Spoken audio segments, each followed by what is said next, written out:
Hello friends, so in this tutorial I'm going to discuss a simple case study uh, which is a typical business scenario and the ways I have kind of overcome that issue.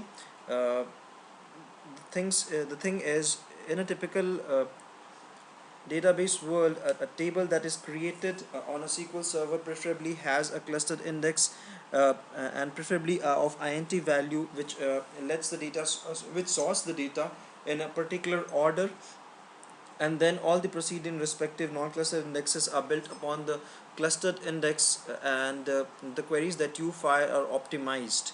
However, there are scenarios when you create non-clustered indexes on the table because of lack of unique values without any cluster index. In this scenario, all the non-clustered indexes work on the top of a heap, and SQL Server creates something called a row identifier, that is RID.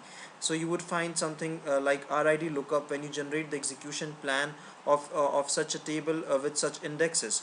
In this scenario, your queries might not work as tuned or perform as good as in the scenario where you have a clustered index. So even then, even when you do not have a unique value, it is advised to just add a column of int identity type value, and declare it as a primary key clustered index, even though it doesn't mean anything to you, but just because your queries will be tuned. But here I am trying to discuss a typical scenario where a table was created and there were 5 or 6 non-clustered indexes built upon, and with time the table grew to very huge volume, and because of which uh, the query started performing really bad. Now when the query started really performing bad, we as database people, we just tried to put in one more column of identity int value and declare it as a primary key clustered, so that the indexes could be built upon the cluster index and not upon the heap. But it gets difficult because of the reason that all the web applications and also the database stored procedures that have been created for inserting, updating and deleting records have the column names, and there is a lot of code change. I mean, code might break with the addition of this new column to this table. So how would we achieve this scenario, and build upon the index with the minimum amount of change and schema tune our so-called table? So I have recreated the scenario with this table. If you look at the schema of this table, uh, the transactions table, what you would see is I have a non-clustered index on the reference order ID and the reference order line ID columns, and there is no clustered index as such on this table. Now I have written some sample queries, which is just random queries as such, and when I press Ctrl L to generate the estimated execution plan for these three queries, what I get is I see table scans. I see a table scan for two of them, and then I see uh, the index seek for the where criteria, matching for the where criteria, and then the RID lookup. The RID lookup is on based upon the heap. As I said, we do not have a clustered index, so it does RID lookup on the heap. uh, well then, considering this scenario, let's try to have a workaround for this. So the first thing that I do is alter this table and add ID column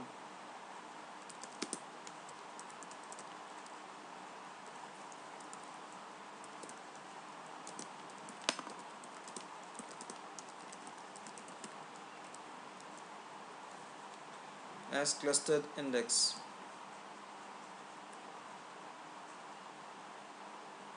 Since I have built an index for a huge table, I would prefer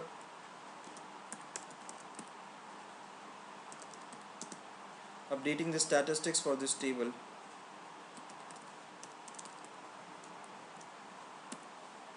So I have updated the statistics. Next, what I do is I rename this table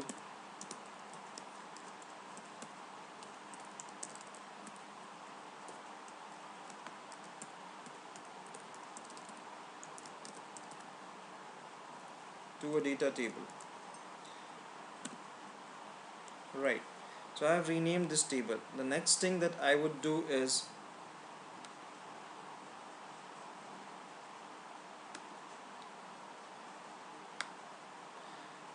I would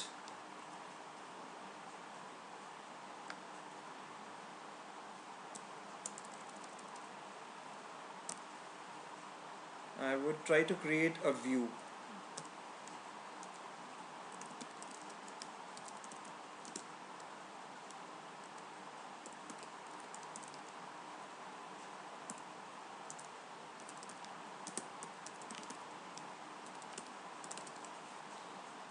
Remember, I have mentioned the schema binding clause only because of the reason that with schema binding clause will not allow the table schema or to be changed or the table to be dropped if we uh, change the, I mean, if we have the view in place, until unless we have to drop the view and then make the schema changes. With uh, this view in place, we are binding the schema of this table to adhere to this view's definition.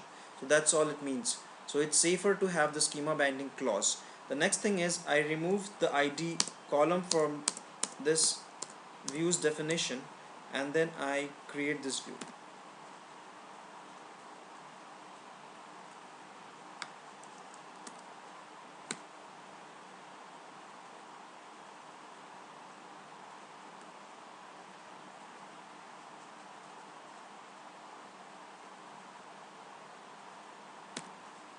Right, so I have created this view now.